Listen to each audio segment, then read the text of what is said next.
유착이 되는 게 섬유 조직이 쌓여서 이렇게 강화가 되는 거죠. 근데 안에 수술한 부위, 모든 부위에 이런 현상이 일어나고 있는 거죠. 딱 들러붙으니까 뭐 어깨도 불편해요, 뭐 목소리 발성도 어려워요, 이런 것들이 이제 생긴 거죠. 치질이 생겼는데 갑상선 수술하고 생겼다. 갑자기 흰머리가 많아졌는데 갑상선 수술에 그렇다. 이런 사람들이 있어요. 그래서 나는 안녕하세요 여러분. 오늘도 빅브라더 장하수 교수님, 영브라더 장호진 교수님과 갑상선 바로 알기 시간 시작합니다. 오늘 할 이야기는 지난 시간에 이어서 갑상선 수술 후 생기는 합병증에 대한 이야기입니다. 지난 시간에도 자료를 굉장히 많이 구해오셔서 이야기가 굉장히 쉬웠거든요. 뭔가 이제 점점 느시는 것 같아요. 처음에 진짜 힘도 들고 그렇더니 이제 내용을 만들어 가면서 그동안 이제 환자들하고 시간이 없어서 다 하지 못했던 이야기들 하고 있는 것 같아서 뭐 재미도 있고 그렇습니다. 이제는. 그게 바로 저희 채널의 목적인 것 같아요. 그럼 합병증으로 넘어가 볼 텐데, 저칼슘 혈증? 이 내용은 역사 부분에서 빌로스가 많이 만들었다는 그 강직 현상과 비슷한 현상이라고 말씀하셨죠? 예, 맞습니다. 그러니까 쥐가 올 정도로 막 근육이 뻣뻣해진 강직이 오는 걸 테타니라고 해서 극단적인 저칼슘 혈증인데요. 근데 이제 처음에는 손끝이 찌릿찌릿하다 그래요. 손발끝이 찌릿찌릿하고 입 주위 감각이 좀 이상하다, 이런 증상이 오는데요. 수술하고 나면 한 10% 정도에서 이런 현상을 경험할 수 있어요. 부갑상선을 이제 잘 살려놔도 갑상선으로 가는 혈류가 엄청 많은데 그 혈류에서 곁다리로 먹고 살고 있었는데, 얘가 말하자면 그 혈류가 뚝 없어진 거예요. 그러니까 여기로 찔찔찔찔 흘러 들어가는 피로 먹고 살아야 되니까 잘 살려놔도 일시적으로는 그렇게 올 수 있는 거예요. 혈류가 줄어서. 잘 살려놔도 그렇게 된다는 게 좀 안타까운 일인 것 같은데, 이 합병증은 왠지 수술 범위가 넓으면 넓을수록 좀 불리할 것 같아요. 이제 뭐 MC가 거의 외과에서는 다 된 것 같은 느낌입니다. 정확한 지적입니다. 병기가 높아서 더 심하고 더 넓은 수술을 해야 하는 경우가 있는데, 이런 합병증은 그러면 더 많이 생길 가능성이 높겠죠. 그럼 이에 대한 치료는 어떤 게 있나요? 이런 상황이 오면 몸에서 칼슘이 빠져나가서 증상이 생기기 때문에 칼슘약을 복용하게 됩니다. 그리고 칼슘 흡수를 더 좋게 하기 위해서 비타민 D도 보통 같이 처방을 하게 되죠. 이거는 뭔가 너무 대중적인 요법인 것 같고 뭔가 임시 방편적인 느낌이 드는데, 그런 거 말고 부갑상선 호르몬을 투여한다거나 뭐 그런 걸로는 안 될까요? 네, 정말 대단해요. 아주 좋은 질문인데, 그러니까 부갑상선에 나오는 호르몬을 투여하면 가장 문제 해결이 빠르겠죠. 칼슘 일몬이 먹을 필요도 없고 알아서 다 하면 되는데, 부갑상선 호르몬은 굉장히 간단한 구조예요. 그러니까 아미노산이 84개밖에 안 돼요, 구조가. 굉장히 분자량이 작은 그런 건데, 뭐 이미 합성도 쉬워요. 진즉의 합성에 다 성공을 했죠. 근데 못 쓰는 이유가 있어요. 비슷한 분자량을 가진 인슐린은 있는데, 인슐린은 개발 주사로도 맞기도 하죠. 근데 이 부갑상선은 사용이 안 되는 이유가 반감기가 4분밖에 안 돼요. 4분에 한 번씩 주사를 맞아야 됩니다. 이게 말이 안 되는 거잖아요. 그렇다고 약으로 개발할 수도 없었던 거예요. 그래서 치료가 안 되는 겁니다. 부갑상선 호르몬은 지금 합성에 성공한 지가 한 20년은 넘었어요. 근데도 해결이 안 되고 있는 거죠. 아무래도 4분에 계속 주사를 맞으라고 하면 저도 이건 치료가 아니에요. 그런 일은 진짜 어려울 것 같아요. 근데 이제 뭐 이런 오랜 세월이 지났는데 사람들이 다 궁금해요. 아니 도대체 뭘 하고 있길래 20년도 넘었는데 아직도 그러고 있냐. 제가 아주 존경하던 저희 내과 교수님 한 분이 평생 이 연구를 했어요. 그 선생님이 뭐 개발해놓고 뭐 여러 가지 거기다 뭐를 붙여보고 뭐 온 가지를 다 해봤는데 결국은 성공을 못하고 정년퇴임을 하셨죠. 하여튼 요새 비슷한 것들을 만들어서 투여하고 있는데 효과는 부갑상 호르몬의 효과에 반도 못 미칩니다.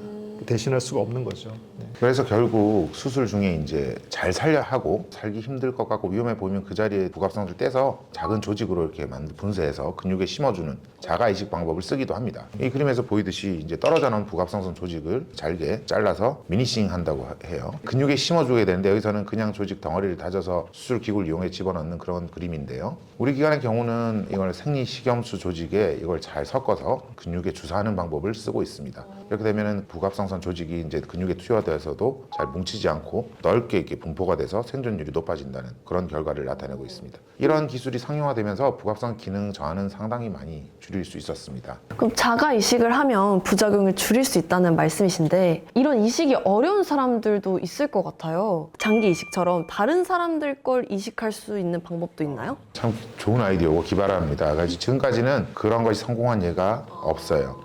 부갑상선 조직은 결국 세포로 만들어 이식하는 방법밖에 없는데, 보호하는 피막 구조가 없는 상태에서 이식을 해봤자 다른 사람 걸 들어가면 면역 기능에 공격을 받게 되겠죠. 그래서 파괴돼 버리고 뭐 아무것도 없어지는 거죠. 요즘은 좀 장학쌤이 이쪽에 좀 관심이 많으셔서 아직까지 밝힐 부분은 아닌 것 같긴 한데요. 근데 이런 연구를 하고 계시는 걸로 제가 알고 있습니다. 나름 열심히 하고 있는데 그 제일 중요한 게 그거예요. 세포가 기능을 할 수 있는데 세포를 심으면 바로 면역 기능에서 파괴가 되니까 그 파괴가 안 되도록 하는 게 기술의 키포인트고요. 열심히 해보겠습니다. 그 언제쯤 나올 예정일까요? 아직 밝힐 수 없어요. 그럼 일단 기대를 해보도록 하고 이제 열심히 해서 이제 환자들의 고통을 줄여주시면 좋을 것 같아요.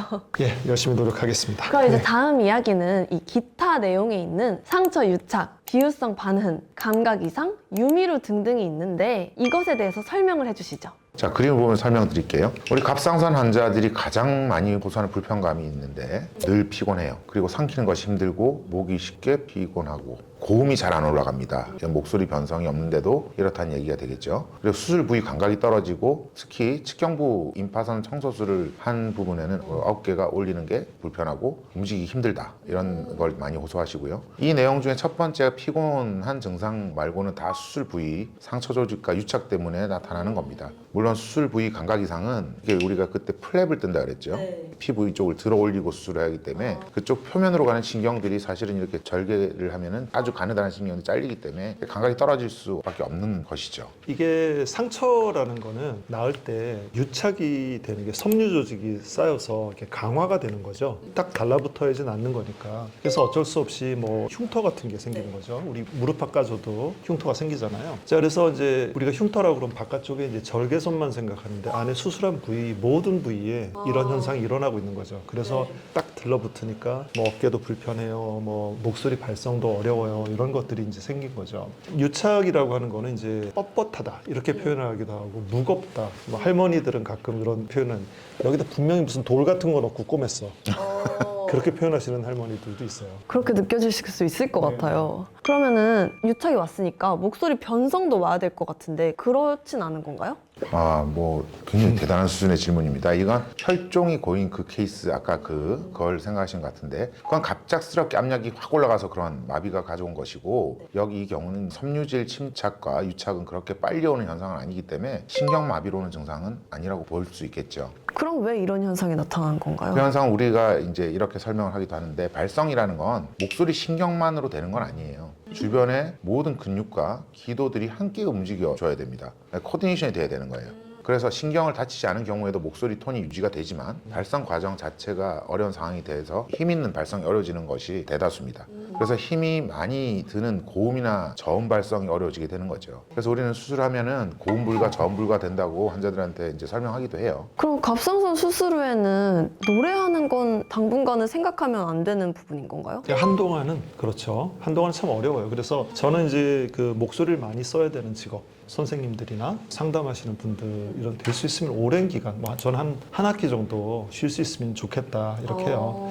그래서 그 기간을 좀 잘 쉬면서 보내고 이런 분들은 뭐 다행히 제 환자들, 우리 병원 환자들 중에는 거의 대부분의 환자들이 강의할 사람들 강의하고 노래할 사람 노래하고 그리고 이제 지내고 있죠.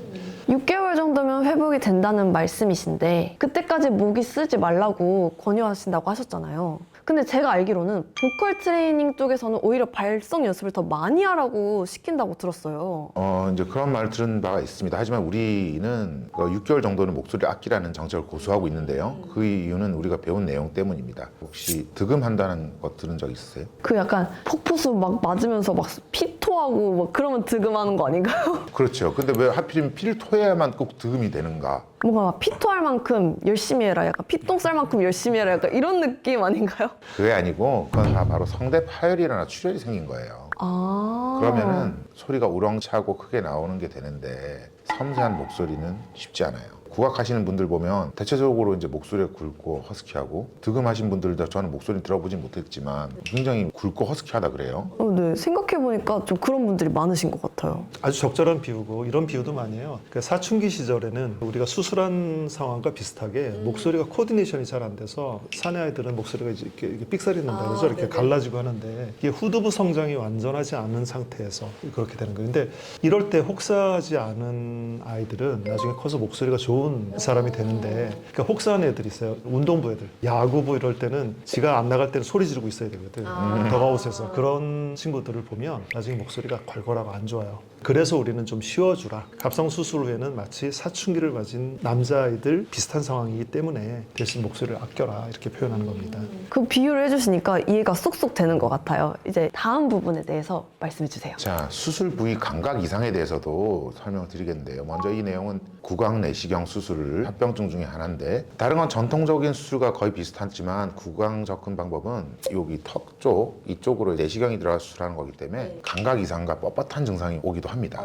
그래서 턱이 이게 땡긴다 그래요. 그리고 이제 다음 사진은 내시경 수술이나 로봇 수술 후에 접근을 위해 터널링을 한다 그러는데, 그 부분에 이제 유착이나 감각 이상이 오는 그런 가능성이 굉장히 높은 부위가 되겠죠. 지난 시간에 저희가 막 정말 예뻐지기 쉽지 않다 이런 얘기를 했었잖아요. 근데 가장 흔한 부작용이 저 너무 피곤해요 였는데 그 이유는 왜일까요?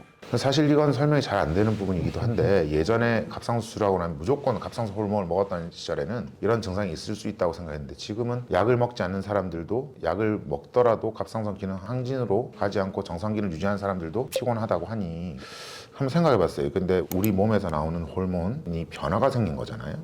그럼 저는 이제 환자들한테 이런 설명을 드리는데, 그 기간에 적응할 때까지는 시간이 좀 걸릴 거다. 새 학기가 시작되고 담임 선생님이 바뀌었을 때 애들이 처음 적응할 때까지 시간이 좀 걸리지 않을까. 아주 적절한 비유인 것 같아요. 이제 그런데 사실은 뭐 피곤해요라는 증상이 없는 사람이 있을까요? 그쵸. 현대를 살아가는 사람들은 거의 다 피곤할 것 같아요. 근데 이제 가끔 이제 그런 생각은 좀 합니다. 얼마 전에 저희 그 환우의 카페에 보니까 갑상선 반을 띄었는데 그쪽 머리가 탈모가 생기기 시작했대. 이상하죠?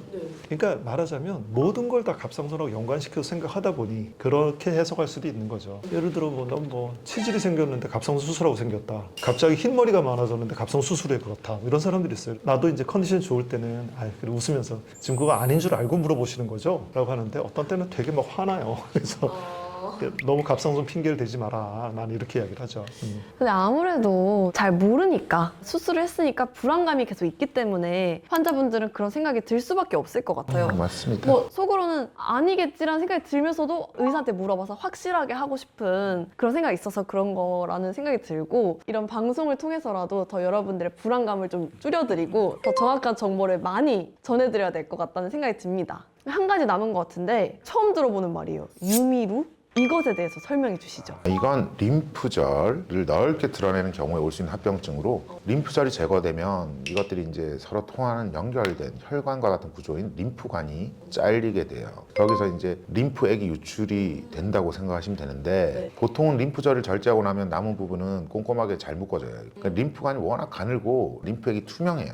거의 이렇게 자세히 보지 않으면 잘 보이지 않기 때문에 그걸 놓치는 경우가 종종 있습니다. 그리고 림프들이 말랑말랑한 것도 있겠지만 딱딱하게 굳어있는, 돌처럼 굳어있는 것도 있어요. 그걸 떼내다 보면 림프액이 같이 이렇게 손상돼서 그쪽에서 이제 림프액이 뿌옇게 나타나는 경우가 있는데, 그림에서 보여드시죠? 굉장히 우유처럼 뿌옇게 나오는 저런 이제 액체가 나와요. 그게 림프액인데 그걸 우리가 유미루라고 합니다. 근데 아까 수술하실 때는 림프액이 맑아서 잘 보이지 않는다고 하셨는데 이제는 왜 약간 뿌옇게 우유색이 나오는 걸까요? 주머니를 보면 저 위에 있는 게 정상이에요. 빨그스름하게 이제 피도 좀 섞여 있고 액체가 저렇게 나와야 되는데 아래처럼 이제 우윳빛 색깔이 나오게 되는데, 림프액이라고 하는 건 지방질이 굉장히 풍부한 액체예요. 논문에 나온 그림을 하나 준비했는데, 복부 장기에서 이런 영양분이 흡수가 돼서 특히 이제 지방 성분들은 림프 계통으로 흡수가 돼서 이렇게 쭉 올라와서 어깨에 있는 신경으로 들어가요. 그래서 전신으로 이렇게 혈관으로 유입되게 되는데, 여기 이제 목 부위에 이게 쭉 타고 올라가서 이렇게 된다는 건데, 측경부 청소술을 하면 저 부위까지 들어가서 다 파서 임파선을 제거해야 되는데 꼼꼼하게 잘 묶지만 저게 약간이라도 놓쳐지면 바로 이제 저런 액체가 나오고 이렇게 되는 거죠. 이게 이제 좀 더 확대한 그림이에요. 저렇게 딱 목 양쪽 옆에 다 있는 거죠. 네. 한 번만 봐도 딱 보일 정도로 그림이 정확한데 그럼 이런 일이 생겼을 때 어떤 치료를 해야 되는 건가요? 귀가 굉장히 골치가 아픈 치료가 어려운 그런 부분이기 때문에 사실은 이런 일이 만들지 않도록 수술해야 되는 게 제일 첫 번째예요. 않으면 좋지만 그래도 생기면 치료를 어떻게 하시는지. 보통은 열심히 이제 잡고 했다면 지방질을 좀 제한하는 방법이 있습니다. 식이 정도만 조절해줘도 이게 점차의 양이 줄기 때문에 치료가 되는 거죠. 그래서 넓은 부위에 광범위 청소술을 받은 사람들에게 무지방 식이를 유지하는 경우가 있습니다. 그리고 흉관이 경정맥과 합쳐지는 부위를 외부에서 압박해서 이렇게 압박 드레싱이라고 하는데 이거 눌러주는 거죠. 그냥 압력을 높여서 이제 막아주는 방법도 있어요. 사실 이게 어렵다고 한 게 잘 안 멈춰요. 그러니까 오히려 그 림프관들은 정맥 혈관보다도 압력이 높아요. 그러니까 동맥 혈압, 정맥 혈압 그 중간이 림프관의 압력이어서 누르는 것만으로 정맥은 피가 멈추거든요. 근데 저건 잘 안 멈추는 경우가 있어서 그래서 이런 거는 너무 오래 기다리게 됩니다. 그래서 빨리빨리 수술을 해서 저걸 이렇게 교정해 주는 방법이 괜찮은 방법인데요. 그러니까 저는 이제 초반에 딱 판단해서 하루 이틀 새에 뭐 300cc 이상이 나온다. 그럼 저는 바로 수술 들어가는 방법으로 이제 하죠. 그럼 재수술을 하신다는 건가요? 그렇죠. 실제로는 그렇습니다. 장학생 같은 과감하게 결정하는 편인데 다른 사람들은 최대한 기다려보다 그때 안 되면 다시 들어가서 재수술을 하죠. 재수술 방법이 현미경적 수술을 하는 거라 그 자체가 너무 어렵기 때문에 그런 것입니다.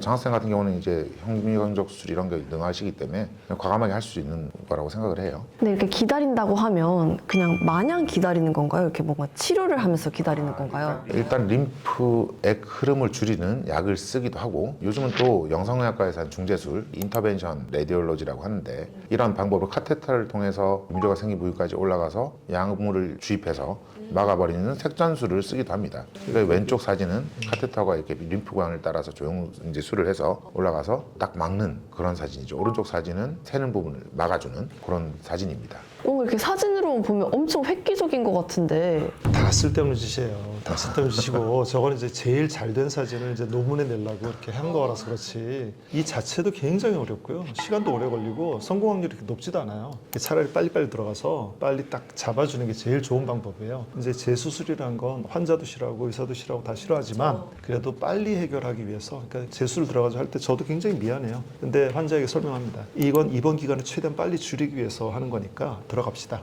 그래야 빨리 해결할 수 있습니다. 근데 뭐 전 죽어도 수술이 싫어요. 그러면 이제 어쩔 수 없는데 그렇지 않으면 빨리 해결하는 게 좋은 방법 같아요. 장하석 교수님은 뭔가 되게 과감한 스타일이신 것 같아요.